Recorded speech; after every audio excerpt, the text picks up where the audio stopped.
नमस्कार, मी आनंद पोहनेरकर आपलं स्वागत करतो। आज जागतिक मधुमेह दिन, त्यानिमित्तानं परभणी येथील डॉक्टर मुरलीधर सांगळे यांनी मधुमेह रुग्णांना दिलेला सल्ला।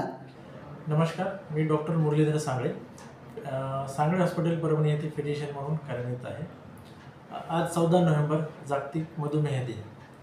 सध्या भारतामध्ये मधुमेहाचे प्रमाण बऱ्यापैकी वाढत आहे। रिसेंट नुकत्याच आकडेवारीनुसार 9% भारतीयांना मधुमेहाची लागण झालेली आहे आणि हा आकडा हे प्रमाण दिवसेंदिवस वाढतच आहे। त्यामुळे मधुमेहाविषयी जाणून घेणे, मधुमेहाची माहिती ठेवणे आणि आपला मधुमेह आटोक्यात ठेवणे हे सध्या फार अत्यंत महत्त्वाचे आहे। सरासरी मधुमेहाचे 3 प्रकार असतात: टाईप 1 डायबिटीज, टाईप 2 डायबिटीज आणि जेस्टेशनल डायबिटीज मेलिटस। टाईप 1 डायबिटीजमध्ये इन्सुलिन, आपल्या शरीरामध्ये इन्सुलिन नावाचे हार्मोन तयार होते। हे इन्सुलिन हार्मोन आपले शुगर कंट्रोल ठेवण्यासाठी मदत करते। आपल्या रक्तामधील शुगर हे कंट्रोल ठेवतं इन्सुलिन हार्मोन। आणि टाईप 1 डायबिटीजचे पेशंट असतात त्यांच्यामध्ये जन्मताच इन्सुलिन हार्मोन तयार होत नाही, त्यामुळे ह्या पेशंटला मधुमेहाची लक्षणं फार लवकर जाणवतात। तर हा टाईप 1 डायबिटीज आजार सरासरी लहान मुलांमध्ये आढळतो। दुसरा प्रकार असतो टाईप 2 डायबिटीज मेलिटस, जो की प्रौढ अवस्थेमध्ये 35-40 नंतर होणारा आजार आहे आणि सध्या भारतामध्ये किंवा जगामध्ये ह्या टाईप 2 डायबिटीज मेलिटसच्या पेशंटचं प्रमाण बऱ्यापैकी वाढत आहे। तिसरा प्रकार जो आपण बघितला तो आहे जेस्टेशनल डायबिटीज, म्हणजे गर्भावस्थेमध्ये स्त्रियांना होणारा मधुमेह। तर हा काही स्त्रियांना गर्भावस्थेमध्ये डायबिटीजची लागण होते, त्याची लक्षणे येतात आणि डिलिव्हरीनंतर तो आजार निघून जातो। पण काही स्त्रियांना डिलिव्हरीनंतरही त्याची लक्षणं राहू शकतात, त्यामुळे त्या स्त्रियांना डिलिव्हरीनंतरही दर 6 महिन्याला आपलं शुगर तपासून घेणे गरजेचे आहे। आता येतो प्रश्न, डायबिटीज मधुमेह का होतो? तसं आपण बघितले की टाईप 1 डायबिटीजमध्ये आहे की तुम्हाला तुमच्या शरीरामध्ये जेनेटिक डिफेक्ट असल्यामुळे तुमच्या शरीरामध्ये इन्सुलिन हार्मोन तयार न झाल्यामुळे तुम्हाला मधुमेहाची लागण होते। पण जो दुसरा प्रकार असतो टाईप 2 डायबिटीज, तर त्याचे मुख्यतः काही कारणं, म्हणजे पहिलं महत्त्वाचं कारण म्हणजे अनुवांशिक।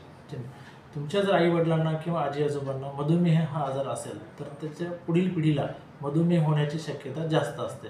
तुमच्या परिवारामधील एखाद्या व्यक्तीला हा आजार होतो, जर तुमच्या आईवडिलांना दोघांना जर असेल तर ह्याची लागण डायबिटीजची लक्षणे दिसून येतात। दुसरं महत्त्वाचं कारण आहे आता हे तुमचे लाईफस्टाईल, जसं की शरीराची हालचाल नसणे, शरीराचा व्यायाम नसणे, सेडेंटरी लाईफस्टाईल, बसून कंटिन्यू काम करणे, शरीराला व्यायाम नसणे, सवयी जसे की स्मोकिंग झालं, अल्कोहोल झालं, टोबॅको च्युइंग झालं, ह्या सवयीमुळे हे अल्कोहोलिक पेशंटलाही भविष्यामध्ये डायबिटीज होऊ शकतो।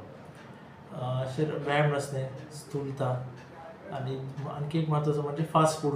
जे तुमचं जर अन्न जर व्यवस्थित घेत नसताल, आहार जर चांगला नसेल तर तुम्ही भविष्यामध्ये ओबेसिटी, तुमचं वजन वाढून ओबेसिटी झाल्यामुळे सुद्धा तुम्हाला मधुमेहाची लक्षणं दिसू शकतात। तर हे झाले महत्त्वाचे मधुमेहाचे कारणं।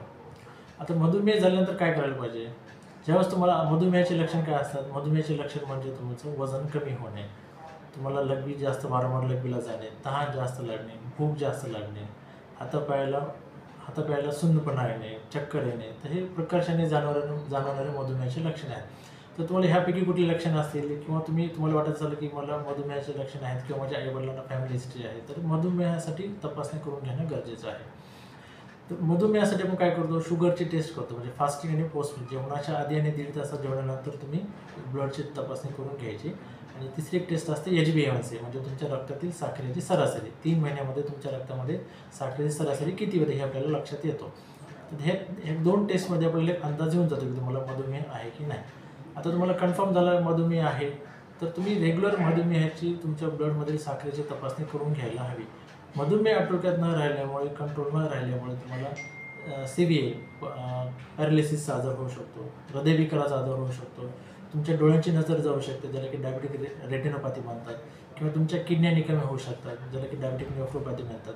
तर हे तुमचं शुगर जर कंट्रोल नाही राहिली, आटोक्यात जर नाही राहिली, तर तुम्हाला हे भविष्यामध्ये प्रॉब्लेम येऊ शकतात। तर मधुमेहासाठी तुम्ही रेग्युलर तपासणी करा, डॉक्टरच्या सल्ल्यानुसार गोळ्या औषधे घ्या, मनाने कुठली औषधे बंद करू नका, मनाने कुठली औषधे बदलू नका आणि आहारावर कंट्रोल ठेवा।